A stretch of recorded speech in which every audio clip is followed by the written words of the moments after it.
everything we talk about today is slightly more effective right now in today's economy and economic situation. We're at really interesting times, obviously.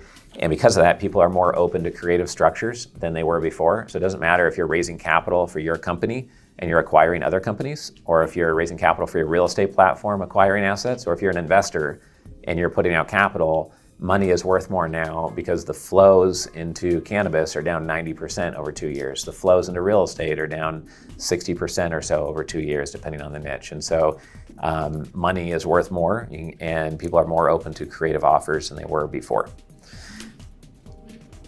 All right, I think that takes care of housekeeping items. We're going to talk about tons of structures here today. Obviously, I'm not your general counsel. I'm not your attorney.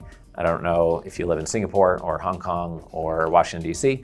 So this is to get the wheels turning and refer to niche experts and just to open up new pathways of getting deals done and then research how do I apply that to what I'm doing. So it's going to be a food buffet of ideas. You're not meant to try to eat everything in front of you. Just pick and choose what looks good to you and make a few valuable connections along the way. A little bit about our company. We have 25 professionals on our team. I started the business in 2007. We host 15 community events per year. We have over 400 speakers on stage per year for you to learn from at our events. We stream every event in HD. We record every event. And if you're a member with us, then you can have one member be watching recordings, another member complete a certification on family offices or capital raising, and another person, perhaps yourself, coming to the live events. If it's your wedding anniversary in some event or a birthday or another business event you have to attend to, you can send somebody else on your team if you can't go. So it's really a platform for your whole team and not just for one person. So that's important to know as well. A little bit on me personally. Besides running the business, I like going on adventure travel trips, doing fun stuff outdoors. That's why I live in Scottsdale currently. This is a picture of us hiking up to Everest Base Camp about 2 months ago. Went up there with one of my investor friends, my brother and my wife. 2 weeks ago, we were up on the West Coast Trail on Vancouver Island in Canada. We have these ladder systems going up and down the ocean cliffs, and we've done Zion. We're here at a monkey preserve in Bali and rafting with my family. So I've got 3 kids and a wife on the personal side. So some of the perspective we're bringing today is just 16 years running the Investor Club. We have clients in the food industry, manufacturing, real estate, mostly first and early second generation families. We don't work with a lot of families that have had money for 7 generations. They've either figured a few things out by then, or the constant pitches by service providers, I guess, has gotten them all service providered up, and they don't need our help setting up their family office, and they typically don't need as much help sourcing deal flow. We work with a ton of first gen, or the second gen is now 25 to 40 years old, and they're trying to pass the torch on sometime in the next 5 to 10 years. There's a lot of families we work with. We do have in the room today speaking the heads of several other investor platforms.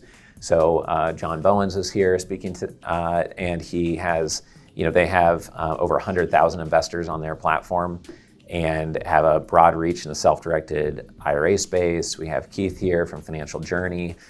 He helps people go from having a high earning job or a business that they owned and sold perhaps, and going to more of passive income and making that transition from being an entrepreneur or business owner, asset owner, to generating passive income in multiple ways and doing it in a tax efficient way. So you can meet the heads of angel investor clubs and other investor clubs through our events. We want them to come here because they bring investors here, and that's good for everybody in the room, including ourselves, and just adds to perspectives that you hear in the room. I've published 13 books over the last decade, and we have several of them out at the front door.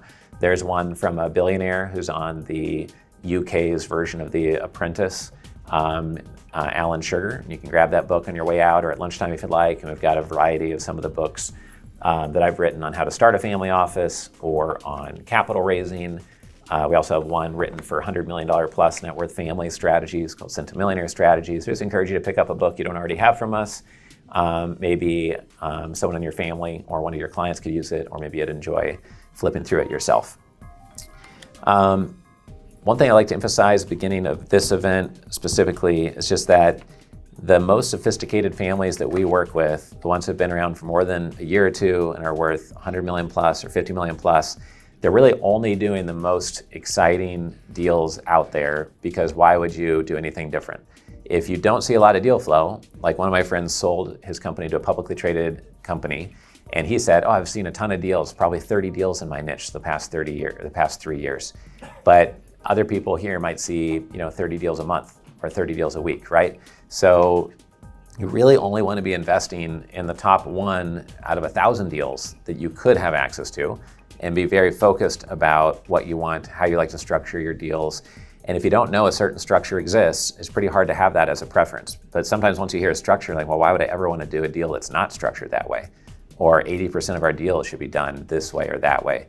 And for those raising capital, entrepreneurs and people that build wealth beyond 10 million net worth, they didn't get there on accident. They usually didn't get there by being a corporate cubicle jockey. They usually got there by being a smart, savvy business person.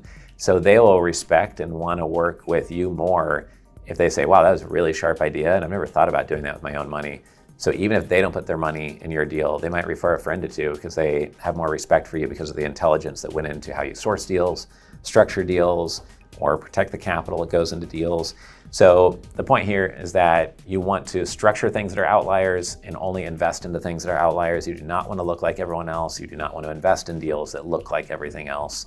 That's something we believe pretty strongly after seeing 10,000 plus deals the last 16 years inside of our community.